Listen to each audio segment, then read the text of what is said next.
नमस्कार छात्रों, संस्कृत ज्ञान चैनल में आपका स्वागत है और मैं हूं श्रीमती सीमा श्रीवास्तव। आज हम आपको यूपी बोर्ड कक्षा 10 विषय संस्कृत का जो संस्कृत का पाठ्यक्रम है उसके बारे में हम आपको कुछ बताने जा रहे हैं। हम उसकी आपको उस पाठ्यक्रम की संस्कृत विषय संबंधी पूरी हम आपको तैयारी करेंगे और जिन बच्चों की तैयारी है उनको हम बोर्ड की परीक्षा में अधिकतम हो सकता है यूपी टॉप 10 में भी बच्चे आ जाएं, और जिन बच्चों की तैयारी नहीं है, ठीक, उनको हम ऐसे टिप्स दे देंगे पूरे विषय से, सिलेबस से, कि उनके भी अच्छे से अच्छे मार्क्स आ जाएंगे। तो ठीक है, आइए चलिए शुरू करते हैं। क्योंकि समय काफ़ी कम बचा है, 22 फरवरी से बोर्ड की परीक्षाएं हैं, तो इसलिए हम कम से कम समय में जो आपके खास खास चैप्टर्स हैं उनकी हम आपको तैयारी करा देंगे। ठीक है, अब पहले हम आपको सिलेबस की तैयारी करवाते हैं। ठीक है, आप सबको पता है कि यूपी बोर्ड कक्षा 10 के बोर्ड की परीक्षा में पद्य पीयूषम से प्रश्न पूछे जाते हैं, और जो पद्य पीयूषम होता है उसके 3 ही क्वेश्चन बनते हैं उस पूरी पुस्तक पर। ठीक, उसमें सबसे पहले नंबर पर संस्कृत में श्लोक की व्याख्या पूछी जाती है। ठीक, और वो व्याख्या आपकी होती है 4 नंबर की व्याख्या पूछी जाती है, और फिर उसके बाद सूक्ति पूछी जाती है, और उसके बाद संस्कृतार्थ पूछा जाता है। संस्कृत पद्य पीयूषम से सिर्फ यही 3 क्वेश्चन बनते हैं, और ये तो थ्योरी की बात हो गई। और इसी पर बेस्ड बहुविकल्पीय प्रश्न भी कुछ पूछे जाते हैं। जो 20 नंबर का अब बहुविकल्पीय प्रश्न आने लगा है उसमें तीनों पर बेस्ड रहते हैं। 10 जो मार्क्स होते हैं वो आपके लिटरेचर पर होते हैं, और 10 मार्क्स आपके ग्रामर के होते हैं, वो खंड का। और उसके बाद जो वर्णनात्मक प्रश्न आता है तो उसमें गद्य के बाद जो है पद्य पीयूषम से क्वेश्चन बनते हैं, और उसमें श्लोक की व्याख्या, सूक्ति और संस्कृतार्थ पूछे जाते हैं। ठीक है, तो आप जानते हैं कि आपके पद्य में जितने भी पाठ हैं, ठीक, उसमें से कुछ पाठ वेरी वेरी मोस्ट इम्पॉर्टेंट है। उसमें से क्वेश्चन बनना ही बनना, ये मान के चलिए कि उसमें से क्वेश्चन बन के रखा हुआ है पेपर। ठीक, और उन सभी पाठों में सबसे महत्वपूर्ण पाठ है गीतामृतम। ठीक, तो आज हम आपको गीतामृतम के जो सबसे पहला श्लोक है आपका, हम उसकी आपको बताने जा रहे हैं, व्याख्या उसकी आप कैसे लिखें। उससे व्याख्या बनती है।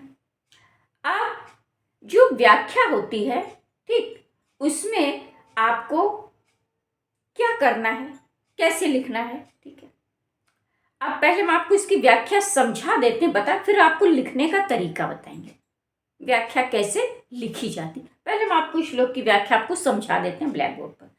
ठीक, वो देखिए हमने ब्लैक बोर्ड पर लिखा हुआ है, पहला ही श्लोक है गीतामृतम का। ठीक, इसको हम एक बार पढ़ के आपको बता देते हैं। इसमें कह रहे हैं कि कर्मण्येवाधिकारस्ते मा फलेषु कदाचन। क्या है? कर्मण्येवाधिकारस्ते मा फलेषु कदाचन। और दूसरी लाइन है, पंक्ति है, मा कर्म फल हेतुर्भूः, मा कर्म फल हेतुर्भूमा मा ते संगो अस्तु कर्मणि। यह आपका श्लोक है। ठीक, अब देखिए हम इस श्लोक को तोड़ तोड़ कर पढ़ा रहे हैं, तोड़ के संधि करके आपको बता दें। कर्मण्येवा, कर्मणि एव, देखिए हमने इसका अन्वय भी यहां पर लिख दिया है। ठीक, कर्मणि एव, ठीक, ते अधिकार। ठीक है, अब ये पाठ आपको सबको पता है कि गीता का श्लोक है, और गीता में सबको पता है कि आसक्ति रहित होकर कर्म करने की बात कही गई है। ठीक, अब गीता में जो कृष्ण भगवान है वो अर्जुन को समझा रहे हैं। इसी श्लोक के माध्यम से अर्जुन को क्या समझा रहे हैं? कह रहे हैं कि ते माने तुम्हारा, किसका? अर्जुन का। अर्जुन को समझा रहे हैं कि ते अधिकाराः, हे अर्जुन, ते अधिकाराः, तुम्हारा अधिकार कर्मणि एव, सिर्फ कर्म पर ही है। अर्जुन ते अधिकाराः कर्मणि एव, तुम्हारा अधिकार कर्म पर ही है, फलेषु कदाचन मा, फल पर कभी नहीं। हे अर्जुन, तुम्हारा अधिकार केवल कर्म पर ही है, फल पर कभी नहीं। और इसलिए तुम कर्म फल हेतु मां भू, तुम कर्म के फल का कारण मत बनो, और इसलिए अकर्मणि संगो मां अस्तु, अकर्मणि, और इसलिए अकर्मणि माने अकर्म में, संगो मां अस्तु, अकर्म में संलग्न मत हो, अर्थात निष्क्रिय मत बनो। ठीक, ये तो अन्वय था। ठीक, अब हम आपको इसकी फिर से बता दे रहे हैं कि ये श्लोक है, गीतामृतम का श्लोक है, और जो गीता है वो सारे उपनिषदों का सार है। ठीक, गीता सारे उपनिषदों का सार है। इसके बारे में कहा जाता है कि गीता सुगीता कर्तव्या किम अन्य शास्त्र विस्तरई। यदि आपने गीता की चर्चा कर दी है तो अन्य शास्त्रों पर आपको चर्चा करने की कोई आवश्यकता नहीं। ठीक, और जो उपनिषदों का सार है गीता, ठीक, तो उपनिषदों को गाय कहा गया है और गीता को बछड़ा कहा गया। जैसे गाय का सारा सार बछड़े में होता है, गाय का सारा दुग्धपान बछड़ा कर लेता है, इसी प्रकार से जो उपनिषद है उनकी तुलना गायों से की गई है और जो गीता है उसकी तुलना बछड़े से की गई। ठीक, अब देखिए, जैसे अब मान लीजिए ये श्लोक, ठीक है, अच्छा, तो ये तो है कि श्लोक की व्याख्या।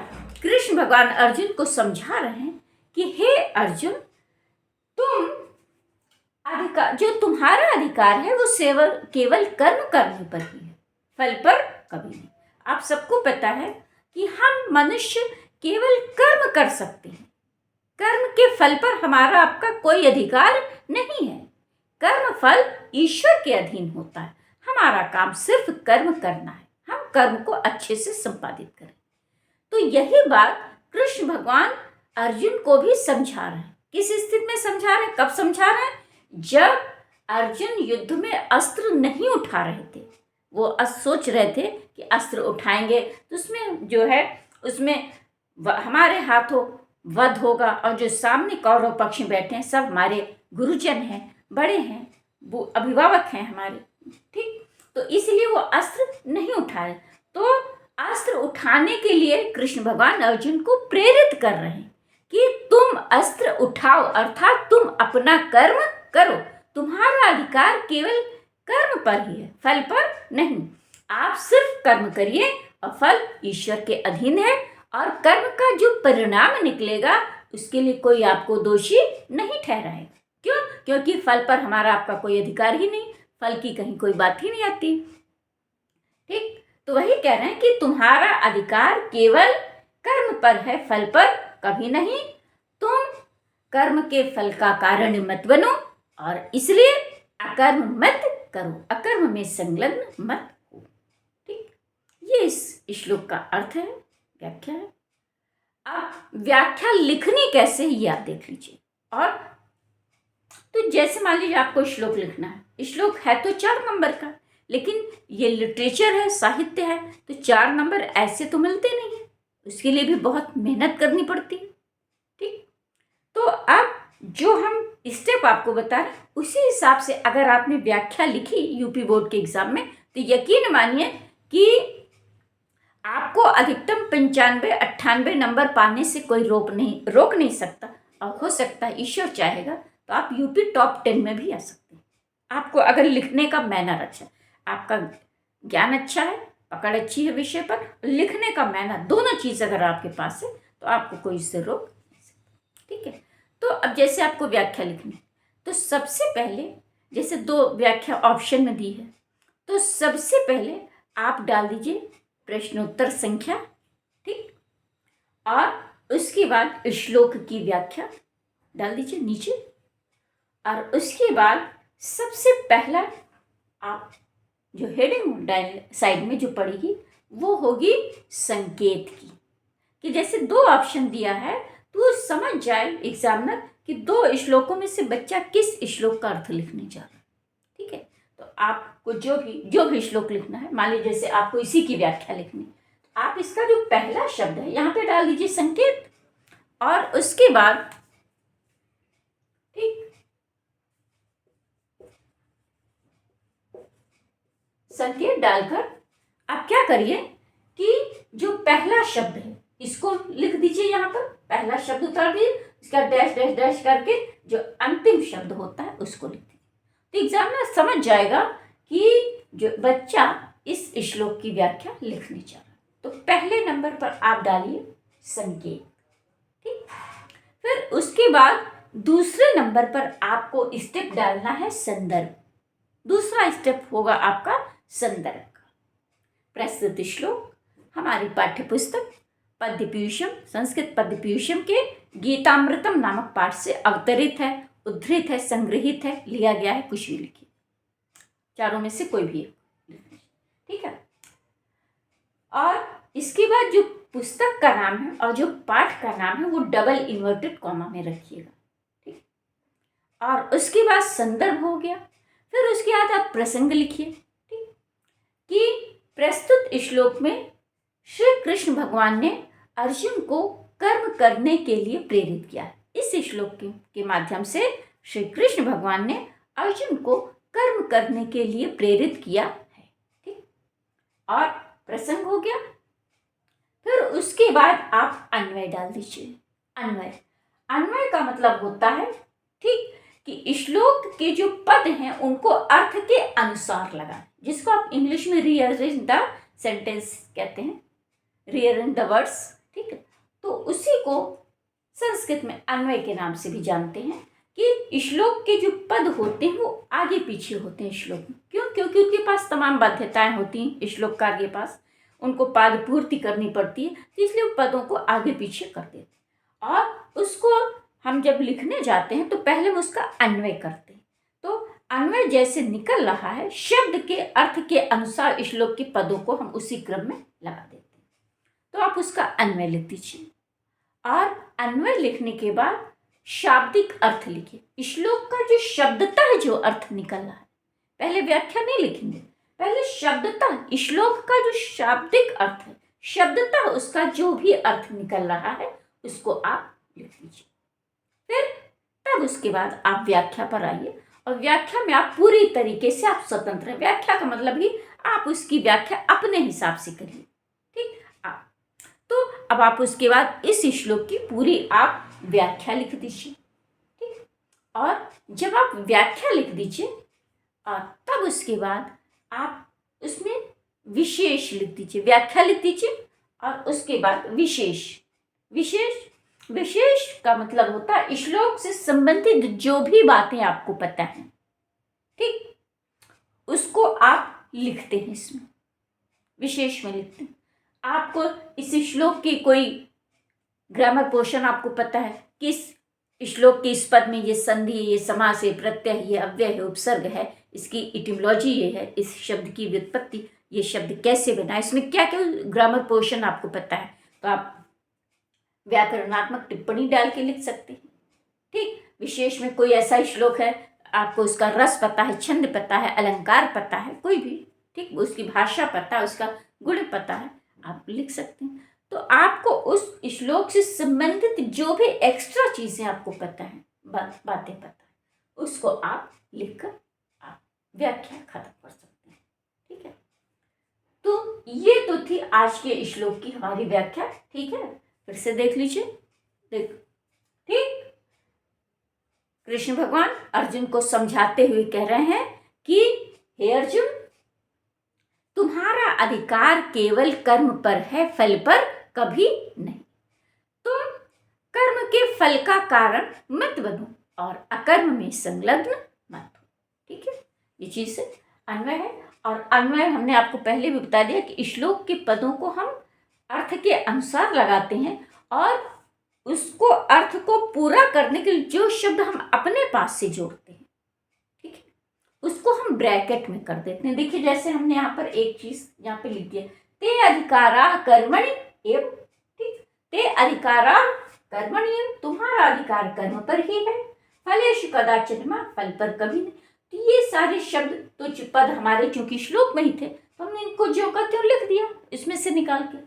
अब ये तुम यहाँ पर इस श्लोक में कहीं नहीं, तो अब अर्थ को पूरा करने के लिए हमें तुम पद लगाना था अपने पास से, तो हमने इसको अपने पास से लगाया, और चूंकि इसको हमने अपने पास से लगाया है तो इसलिए इसको हमने ब्रैकेट में कर दिया। तुम कर्म फल हेतु मां भू, तुम कर्म के फल का कारण मत बनो, और ठीक अकर्मणि संगो मास्तु, और इसलिए अकर्म में संलग्न मत हो, अकर्म मत करो। ठीक है, अब देखिए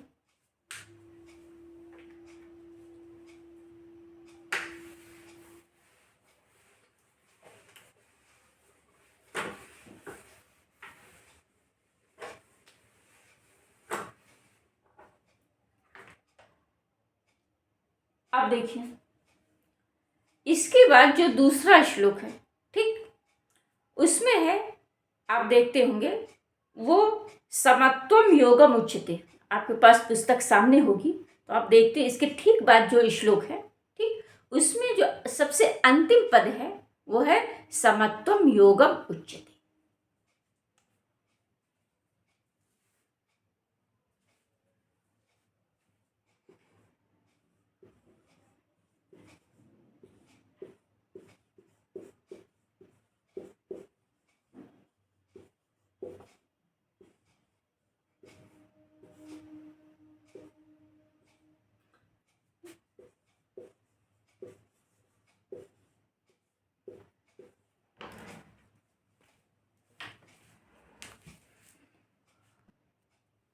ठीक है, तो आज हमने आपको इस श्लोक की व्याख्या बता दी है, और अब कल जो है हम आपको सूक्ति बताएंगे। ठीक, इसी गीतामृतम पाठ की ही जो भी सूक्तियाँ होंगी इम्पोर्टेंट, उन पर हम चर्चा करेंगे। ठीक है, तो आज हम अपनी इस वीडियो को यहीं पर समाप्त करते हैं, और कल हम आपको सूक्तियों के साथ अगले वीडियो में हम आपको मिलेंगे, और तब तक के लिए जय हिंद, जय भारत।